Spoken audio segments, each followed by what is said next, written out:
માંગી છે મને એકદમ સરસ મજાની દૂધી. તો દૂધી તો બહુ મોટી મોટી સાઈઝની અહીંયા આગળ મળતી હોય છે ઓસ્ટ્રેલિયામાં અને મળી જાય ઇઝીલી. તો આપણે વિચાર કરી નાખ્યો, બનાવી નાખીએ મસ્ત મજાના કોફતા કે ના દૂધીના.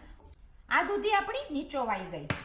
આપણે એનું પાણીને ફેંકવાના નથી, એને લેશું આપણે આગળ યુઝમાં. લીધા છે થોડા સિંગદાણા, જીરું, તલ, લીલા મરચા, ધાણાના ડાળખા, આદુ અને લીલું મરચું. લીલા મસાલાને કૂટી નાખશું બધું એક સાથે. તો આપણો કૂટેલો લીલો મસાલો, ઇન્ડિયન મસાલો તો ભાઈ બધો જ જશે એની અંદર. તો આપણે લઈ લેશું જોઈતા પ્રમાણમાં હળદર.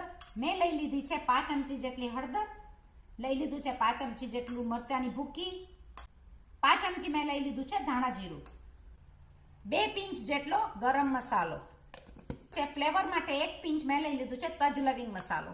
એનો સ્વાદ કોફતામાં બહુ જ સરસ આવશે અને ફ્લેવર આવશે એકદમ બેસ્ટ. શું એમાં જોઈતા પ્રમાણમાં ચણાનો લોટ.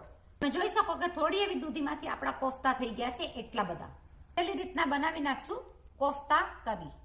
ઘાટી કરવા માટે હું લઈ લઈશ 1 ટીસ્પૂન જેટલું, 3 ચમચી જેટલો લીલો મસાલો. સ્વાદ માટે લઈ લેશું ઇન્ડિયન મસાલો. 1/2 ચમચી હું લઈ લઈશ મરચાની ભૂકી, 1/2 ચમચી હું લઈ લઈશ હળદર, 1/2 ચમચી લઈ લેશું ધાણા જીરું, માપથી લેશું મીઠું.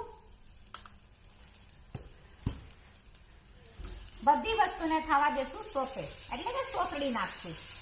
કાંદાની પેસ્ટ અને ચણાના લોટની ગ્રેવી બહુ જ સરસ. લઈ લેશું થોડી એવી કસૂરી મેથી.